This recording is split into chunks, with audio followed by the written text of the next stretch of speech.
Hi guys! А вы знали, что с помощью таких шикарных подставок из эпоксидной смолы можно увеличить прибыль в своем заведении?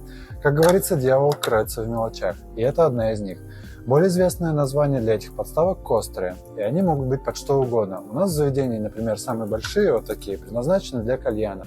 Средние, например, вот эти, для графина, лимонада или чая, или что-то типа такого. Маленькие под бокалы с коктейлями, вином, пивом и прочим. Все гости просто в восторге, а ваш инстаграм будет взрываться от количества сторис с такой красотой. Используйте этот лайфхак и переходите на канал, там больше видео с полезными фишками для заведения.